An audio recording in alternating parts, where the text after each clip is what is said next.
অনেক দিন ধরে ভাবছি যে পার্লারে গিয়ে স্পা করাতে হবে, কারণ চুলটার কন্ডিশন একদমই ভালো নয়। আর দেখো ওয়েদারটা কি সুন্দর হয়ে আছে। বিকালবেলা বেরিয়েছিলাম তোমাদের পার্লারে যাওয়ার উদ্দেশ্যে, আর তোমাদের দাদাভাই আমাকে রেখে গেল।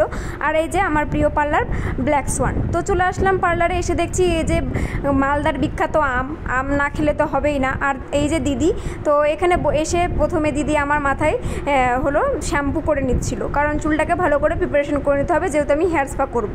আর আমার হেয়ারের ভিডিও কিন্তু আসছে, কালকেই আপলোড হবে, তোমরা দেখে নিও আমি আমার হেয়ারে কি করি না করি। আর সবাইকেই বলবো যে তোমরা একবার হলেও স্পা করো, কারণ স্পা করাটা খুবই দরকার। আর এই দেখতে পাচ্ছ যে ক্রিম নিয়ে নিয়েছে আমাকে দিদির যেটা ভালো লেগেছে ওই ক্রিমটাই আমার উপরে মানে অ্যাপ্লাই করেছে, খুব ভালো ব্র্যান্ডেড প্রোডাক্ট।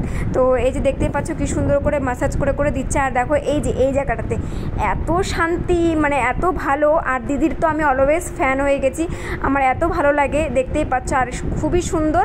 আর তোমরা দেখতেই পাবা আমার চুলটা কেমন ছিল আর এখন কি সুন্দর হয়ে গেল। মনে হচ্ছে আমি আবারও স্মুথনিং করেছি, খুবই ভালো হয়েছে। আর আমার হেয়ারের ভিডিও কিন্তু আসছে, তোমরা দেখে নিও। তো আজকের ভিডিওটা এখানে শেষ করছি, দেখা হচ্ছে নেক্সট ভিডিও। Tata, by.